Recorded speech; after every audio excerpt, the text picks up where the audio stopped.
Hello, and welcome to the Labyrinth of Limitations, episode 0.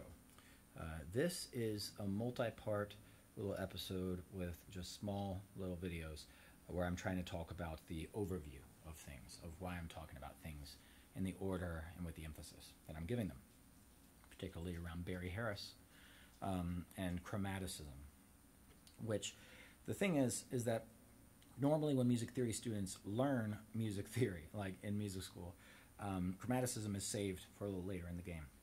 And then it's very challenging, and it's treated in kind of a fragmented way where lots of things that are actually connected by one concept are treated like way differently than they are. And so we're going to try to reapproach those things. First off, let's just make sure we understand what chromaticism is. I'm going to give a really simple definition. If we look at the software that I made for this, it is, you can see on the left side is a C major scale. And it has 7 points on the circle, representing the 7 steps of the C major scale.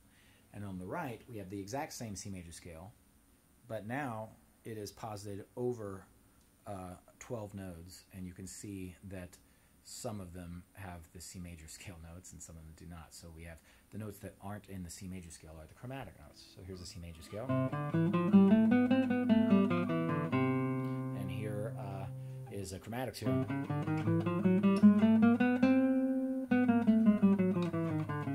More notes, right? So all those notes in between the notes of the C major scale are chromatic in relation to C major. And any chord using those notes in the key of C major is a chromatic chord. Simple way of thinking about it. So now let's look at an example of how something could be made more chromatic, but is based off of a diatonic idea, essentially. Okay? And because we have diatonicism versus chromaticism. And as we move into the way that these videos are discussing things, it's important to understand that we can kind of layer forward from a background idea. And that's what Barry Harris gives us a lot of methods for. And also, I'm taking ideas from Dmitri Tymoczko, who wrote a wonderful book called The Geometry of Music. So just really quick, here is just a major third. Maybe it's part of a B major chord, and then maybe I make it B dominant 7th, which then normally would resolve to some kind of E major voicing, because we like to hear mainly just the traditional association we have with this sound is called the tritone. And then maybe I can change this chord so that it is also dominant 7th. So that's a chromatic, yes, but then I go to A major, and then I take that and make it into an A dominant 7th. And then there's D major, and then I'll do the same thing. So I could just strip that down to just this voice leading. Like that. I could go like something like maybe...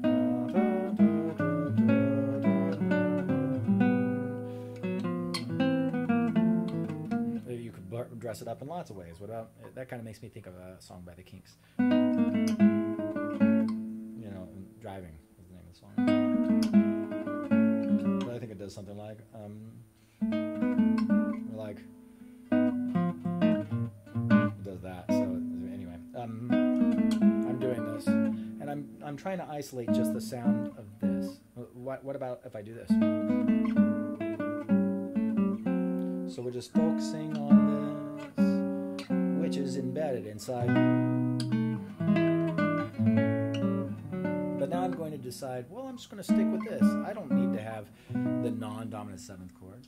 In a way, I don't need to resolve the tritone. I'm going to kind of change the idea of it. And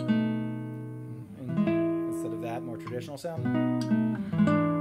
And then maybe that kind of sound. Well, Barrios did this in his piece La Cathédrale, second movement.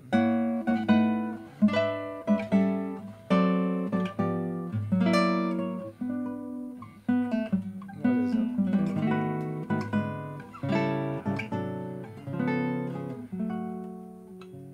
Something like that. That is just a chain of dominant 7th, but he's really just letting the chromatic motion of this prevail. Well, you know, who else did that is Heitor Villalobos in his Etude No. 1 for guitar. There's a moment that all classical guitarists know, where he takes a fully diminished chord and he just descends with some droning E pedal tones. It goes like this.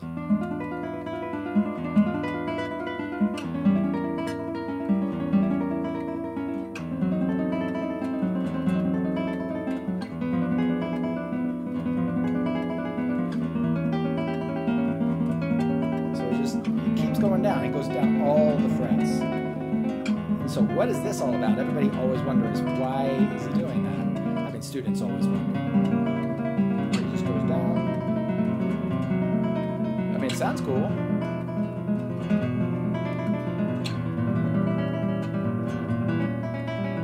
Typically, students are learning it and playing very slow, and it takes a long time to get all the way down there.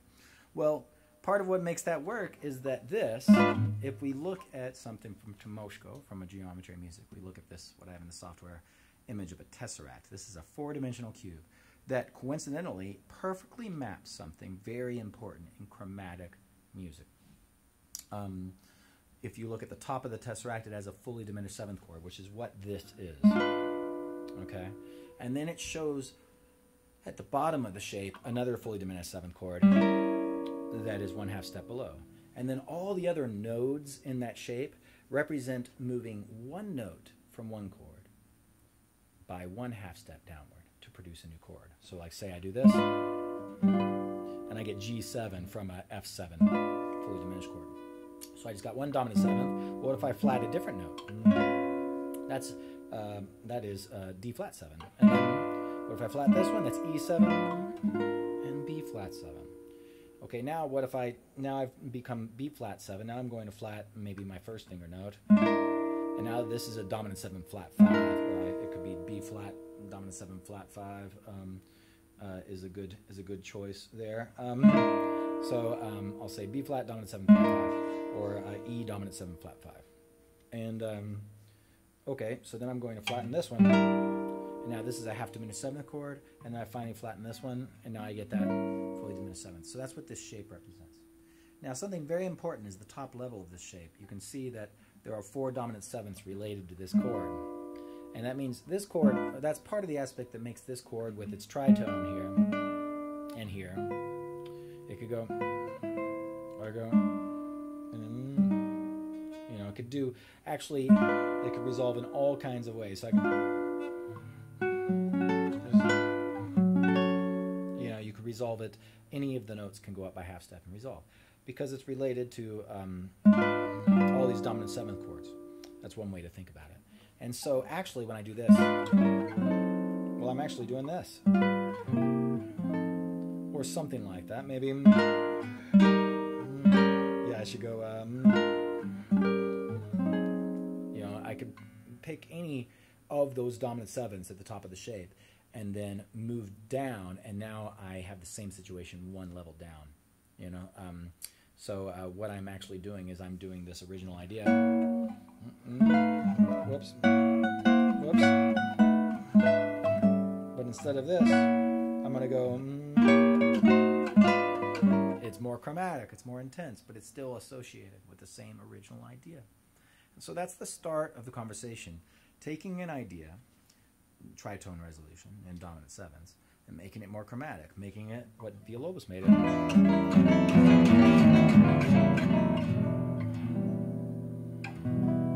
And he resolves it in an interesting, fun, very chromatic way also. Okay, so we're going to move on in the very, you can take a moment and then catch me on the very next part of this episode 0, where we're going to continue talking about diminished chords and 2-5-1s, a little passage from Piazzolla, and maybe a jazz standard, and we'll continue from there. So talking about this tesseract some more. All right, see you then.